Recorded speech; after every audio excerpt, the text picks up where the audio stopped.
I'm going to save you months of work in the next 2 minutes. If your brand is planning a World Cup campaign for the Latino Hispanic community, pause. Don't make the same mistake others have done in the past. Most brands see the soccer Latino passion and think, one market, one strategy. They roll out the same campaign, the same imagery, same messaging, same Spanglish to everyone, from first-generation Mexican immigrants in LA to Cuban Americans in Miami, from Argentinians who only care about their hometown club to Colombian and Venezuelans who still can't agree who invented arepas. Some think Central Americans are the same thing as a Puerto Rican New Yorker who has never set foot in the island. Welcome to Hyphenated, culture connected.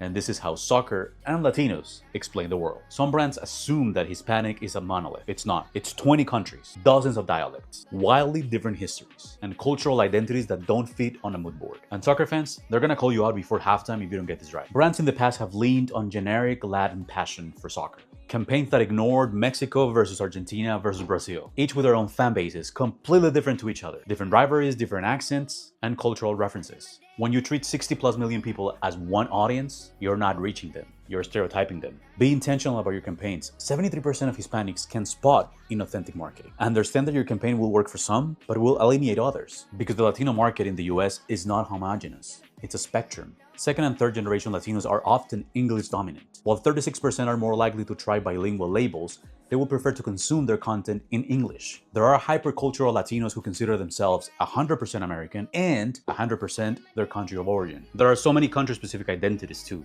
Mexican Americans usually prioritize family rituals. Solidarity and social connection is crucial for Argentinians. Hospitality and respect for older generations are paramount for Colombians. Celebration and pride are valued by Brazilians. And these are just a few examples, but each country, each demographic have their own share of values. Now, soccer amplifies those differences too. Liga MX fans don't consume like Premier League fans. Argentinian, Uruguayans, Brazilians couldn't be further apart from each other, even though they're right next to each other. In Mexico, you can say balón, and everyone will understand what you're talking about. But in Argentina, you're better off calling this pelota. Fútbol and football are two ways of calling the same sport by just changing the accent. There are cultural references that only someone from Mexico will understand, but will not replicate very well with other nationalities. Generic campaigns miss how important specific language and slang are for each country. But of course, soccer gives you a chance to get it right. Understand the nuances, speak to specific communities authentically, and more importantly, have people in the room making decisions that live inside and share the culture and identity daily. That is, if you want to build loyalty that lasts beyond 2026.